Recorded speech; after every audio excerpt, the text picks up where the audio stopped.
श्री नारायण की उपासना करनी चाहिए, क्योंकि मनुष्य शरीर ही उपासना के लिए बना हुआ। जो हमारी जितने भी देहधारी हैं, इनकी शरीर भगवान की उपासना के लिए बनी हुई है।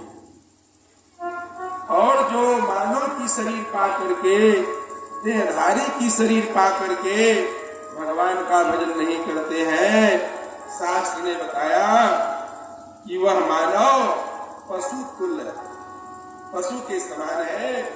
तो शास्त्र ने कहा कि कौन सा पशु? तो बोले महाराज पहला पशु तो श्वान है। श्वान आपस में छोटी मोटी बातों के लिए हमेशा लड़ते झगड़ते रहते और विषयों में हमेशा लिप्त रहते हैं। और मानव तो वही करते हैं कि दिन भर अकारण किसी से लड़ना, किसी के साथ गाली गलौज करना, ये हम तो भी करते हैं। इसलिए हमारी तुलना, मानव की तुलना श्वान से की गई कि श्वान की तरह से मानव भी आपस में लड़ते हैं, झगड़ते हैं, गाली गलौज भी करते हैं। कुत्ता तो यही करता है। दूसरी तुलना पशु से, सूकर से किया गया, सुअर से किया गया। सुअर को यह ज्ञान नहीं है कि क्या भक्ष है और क्या अभक्ष है, क्या हमको खाना चाहिए और क्या हमको नहीं खाना चाहिए। वह भक्ष और अभक्ष दोनों भोजनों को ग्रहण करती है और दिन भर केवल पेट पालने के फिराक में घूमती रहती है। हम मनुष्य तो वही है, भगवान का दिया हुआ यह शरीर है, इसमें क्या डालना चाहिए और क्या नहीं डालना चाहिए सब कुछ डाल देते। और सुबह हुआ नहीं कि दिमाग दौड़ाना शुरू कर दिए कि आज हमें किसको ठगना है, शाम तक हम किसको बेवकूफ बनाए इस पेट के लिए। तो दूसरी तुलना शास्त्र ने मनुष्य का कर दिया कि सूकर है। सतो भवति दरिद्रो यस्य तृष्णा विशालयाः। बेईमानी, पहले बेईमानी के पैसे से लोग डरते थे कि मेरे घर में कहीं कोई अनावश्यक धन न चला है, नहीं तो बच्चों की बुद्धियां खराब हो जाएंगी और हम भी धर्म के मार्ग से हट जाएंगे। लोग अनैतिक धन से डरते थे, लेकिन आज कितना अनैतिक धन मिल जाए कि हम राजा हो जाए। तो आदमी की दशा तो सूकर से ही की जा सकती है।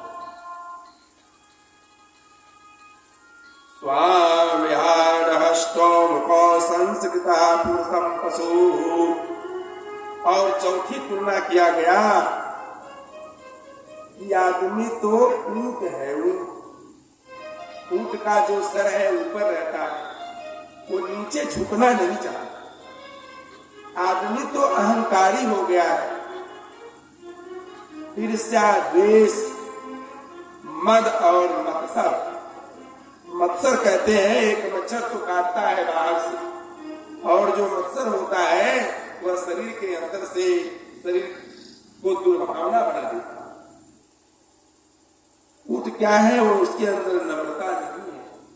मनुष्य के अंदर भी वही बात है कि विद्या विवादा यधनम मदाए शक्ति परेशान पर पीड़नाए।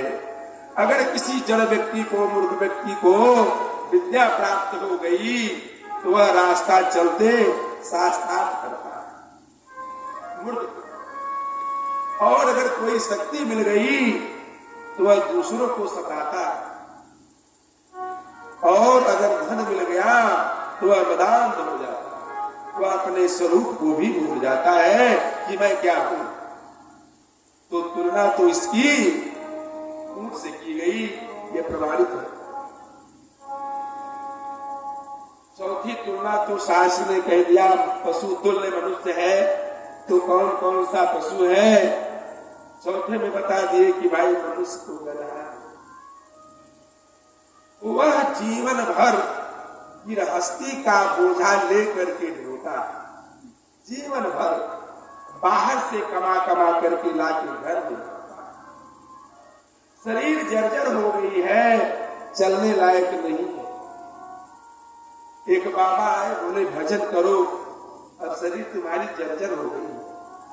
बोले नहीं महाराज, अभी नातिन की शादी देखना, शरीर तो चारपाई पे पड़ी है और घर वाले मना रहे हैं कि कब ये चले जाए, तब बिटिया की शादी करें, हो सकता है कि बीच में ही टपक मर रहे हैं, इसके बाद भी गृहस्थी का बोझा सर पे लगा। अरे गधा भी तो वही करता है, ईटा धोता है, बालू धोता है, गिट्टी धोता है, टुकड़ी ढोता है, लेकिन उसका मालिक उसको कभी सम्मान नहीं देता। जब वह काम करने लायक नहीं रहता है तो उसको धक्का मार के घर से बाहर कर देता है। गधा कभी अपने मालिक के द्वारा पुरस्कार नहीं पाता। वही दशा हम मनुष्य की है।